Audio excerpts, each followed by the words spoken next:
What's up, guys? Welcome to Touchdown Talk, where everything and anything football goes. I'm your host, Jason, and as you can see by the title, this is going to be our weekend recap. Now, it's a little bit of a delayed video. This is coming out on Tuesday instead of Monday, so we're going to also be including all of Monday's news and Tuesday morning's news, along with the entire weekend of all news coming from training camp and all over the NFL. Let's get right into it with Saturday, where we had the big news, the first bit of news on Kareem Hunt, and that Kareem Hunt is holding in as he is seeking a contract extension. Now, Hunt did not participate in team drills for the second consecutive practice on Saturday, and he told multiple teams that his current plan is to participate in individual drills only. Now, this was per Josina Anderson. So, as we go on with this video, you will see me talk about Kareem Hunt a little bit more, because this is the first bit of news out of a couple, 3 or 4 different news updates on Kareem Hunt. This was the first initial breaking news on Kareem Hunt. Now, moving on to John Harbaugh and the Baltimore Ravens. Now, Harbaugh told reporters that Lamar won't play in the first preseason game on Thursday. Neither will tight end Mark Andrews. Now, this per Ian Rappaport. Not big of a surprise. Now, preseason isn't a time where starters play. This is more of a, if you have rookies or if you have guys who you're not sure of, you play just for a little bit just to see what they give you. But your starters only play a drive or two. Some teams go longer, but most teams don't play their starters at all. So it'll be interesting to see who plays and who doesn't. But coming out of Baltimore, Lamar and Andrews not going to play. Now, moving on to Kyler Murray and the Cardinals. He was sidelined with COVID-19, but he was back at practice on Saturday, per Ian Rappaport. This was his first day back at practice, so the coaching staff said he will be eased back into it, especially coming off of COVID-19. Now, with Matt Rule and the Panthers, Rule said that the team won't make a major decision on any position, especially the quarterback position, until after August 19th, the preseason game against the New England Patriots. Now, Rule said, and I quote, "The Patriots week is a true litmus test for us." Now, this was per David Newton. So Carolina obviously traded for Baker Mayfield, had Sam Darnold, who they got last season. So a bit of a shakeup now with Baker Mayfield. So quarterback competition training camp looks like it will be Mayfield's job, but more news is to come. Now, for Tavon Jenkins and the Chicago Bears, Jenkins refuted the talk that he's been at odds with the team's coaching staff amid the rumors. Now, Jenkins said, and I quote, "Just one thing mainly that I have clashing with coaches." Now, this was per Courtney Cronin after the news came out that there was a dispute and that Tavon Jenkins wanted a trade. So with that news coming out, this was a kind of him talking about it, saying that it's not a huge thing. There was just one thing that they're clashing about. Now, for the Kansas City Chiefs, they signed Devin Gray to a 1-year deal, this per Ian Rappaport. Now, good news for the Chiefs. They get another player. They get a receiver to add to that room, along with guys like Juju, MVS, and Travis Kelce at the tight end position. Now, for the New York Giants, their 5th-round pick, their offensive lineman Marcus McKethan, will miss the entire season after tearing his ACL, this per Ian Rappaport. So another tough loss for the Giants. Yes, it's only a rookie 5th-round pick, but more injuries to the offensive line, a position where the Giants have not been good these past couple of seasons. Now, moving on to Sunday's news, where we had our first update following the Kareem Hunt news, and that was that he requested a trade from the Cleveland Browns, this per Mary Kay Cabot. So Kareem Hunt first said he wasn't going to do the drills, now requests a trade. Looks like Kareem Hunt could be on the move. Now, a couple of teams might be interested in him. It all depends on what he's looking for and what other teams need. But there are a few teams out there that would be interested in Kareem Hunt. And, I mean, if you think about it, with the teams and what Cleveland has right now, maybe with the 49ers and them loving running backs, maybe a Kareem Hunt for Jimmy Garoppolo type deal, where if Deshaun Watson gets suspended for the entire year when we get the update on him, maybe you bring in Jimmy Garoppolo for the season as a bridge quarterback just for this year, waiting for Deshaun Watson next year, and then you get Kareem Hunt to the Niners, who love running backs, who use running backs all the time. So big news coming, so we'll be on the lookout to see what happens with Kareem Hunt as the weeks go on.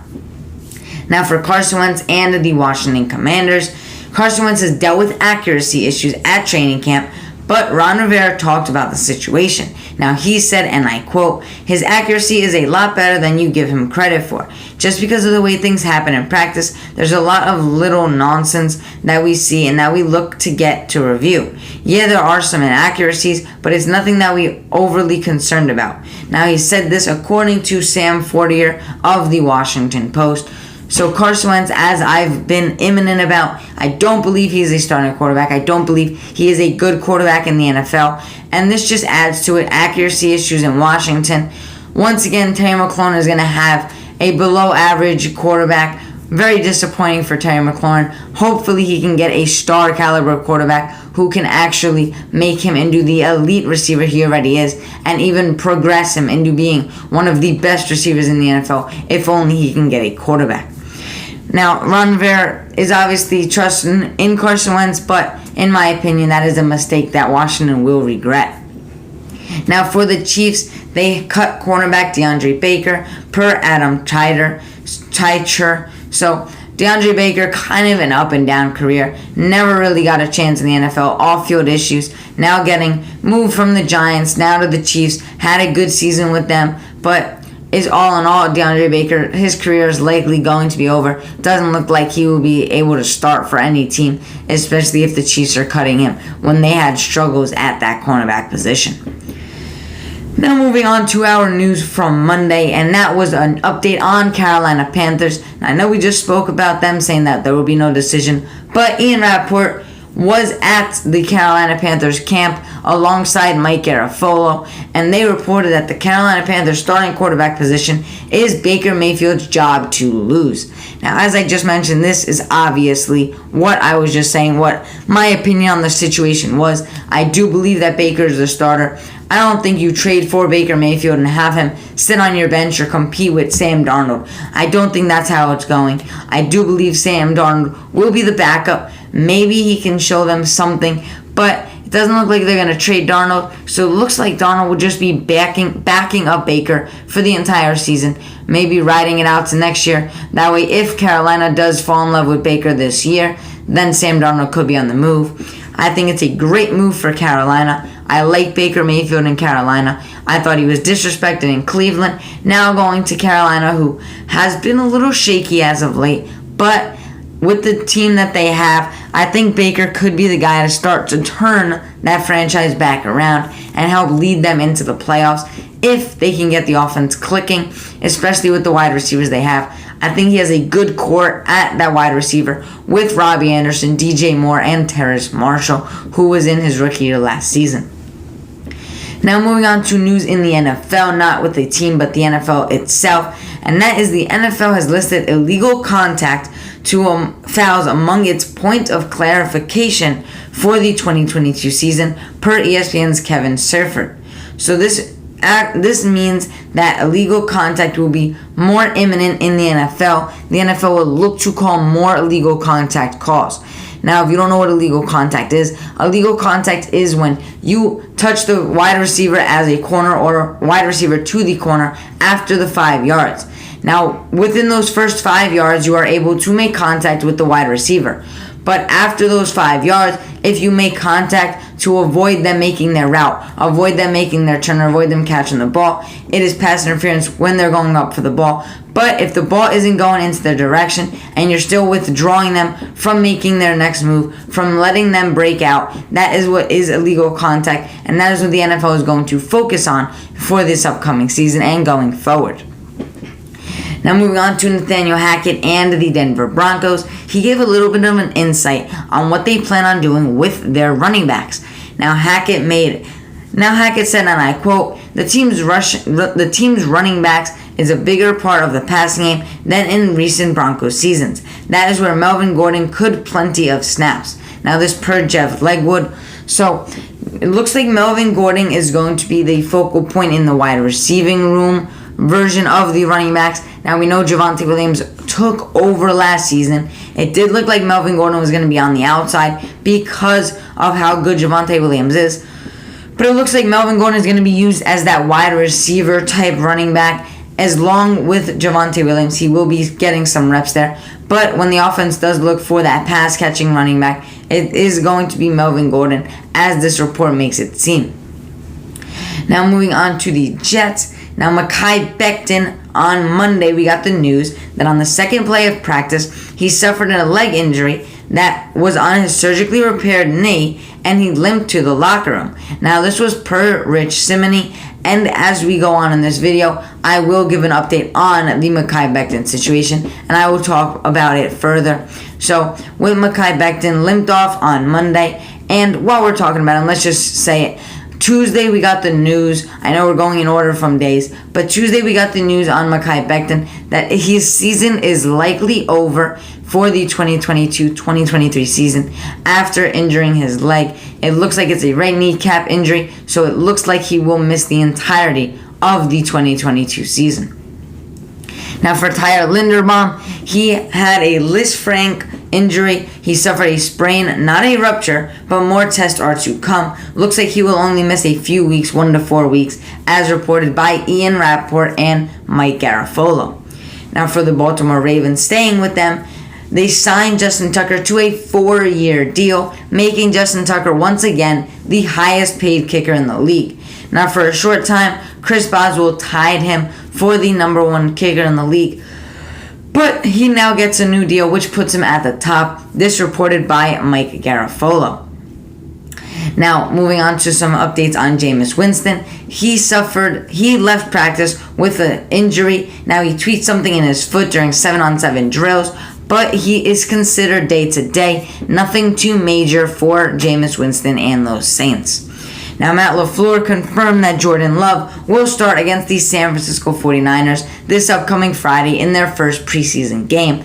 Now, obviously, we knew Rodgers wasn't going to play preseason, so Jordan Love gets the start, and Jordan Love will be the quarterback for the Packers in this preseason. Now, McDaniels in the Raiders, Josh McDaniels, spoke about the Josh Jacobs rumors and what has been going on swirling around, that they don't like Josh Jacobs. They want to trade Josh Jacobs before his contract is up. So he spoke on the matter and said, and I quote, "We have a lot of confidence in JJ. We have no desire to do that at all." Now, this was per Kimberly A. Martin. So it does look like there was news coming out that Josh Jacobs would be on the move because Josh McDaniels doesn't like him. Now, if you are a Patriot fan or you know what the Patriots did, the Patriots were a team who never paid a running back. The Patriots would always bring in a couple of running backs, and once it was their contract year, they would let them go, get paid somewhere else, and use the other running backs they had. So that was kind of swirling around that maybe that's what they were going to do with Josh Jacobs, get rid of him, use Kenyon Drake, bring in another guy, and let somebody else pay Josh Jacobs. But Josh McDaniels, after playing Josh Jacobs in the preseason, he did say that he has confidence in Josh Jacobs. Now moving on to another running back, and that is J.K. Dobbins. Now Dobbins passed his physical and was removed from the PUP list. He joined his teammates at practice for the first time after suffering his injury, and looks like he will be on track for the Week 1 battle for those Baltimore Ravens. Looks like he is on track to be back on the field in Week 1. J.K. Dobbins, if you kept up with the NFL last season, missed the entirety of last season after hurting himself and suffering an injury in training camp. So it does look like he is now healthy, getting back to the field, practicing with his team, and it looks like he will be ready for Week 1. Now, then that was the last bit of news, because the last bit of news was the Makai Beckton situation. And Robert Saleh said in Tuesday morning that obviously it's not looking good for the initial prognosis. And then after that, a few hours later, really mid-afternoon, around 12:30, 1 o'clock p.m. Eastern Time, there was news that Makai Beckton will likely miss the entire 2022-2023 season. But without further ado, that is going to be it for this video. Our training camp weekend recap. A little bit of a delayed video. After not posting on Monday, we were able to post it and delay it till Tuesday and add in those extra types of news. So this video is coming out on Tuesday, and as you can tell, we got all the news covered from this past weekend all the way up to Tuesday afternoon, where this video is coming out. Now, as always, if you enjoyed this video, drop a like. If you enjoy my videos, you enjoy my content, I will see you guys next time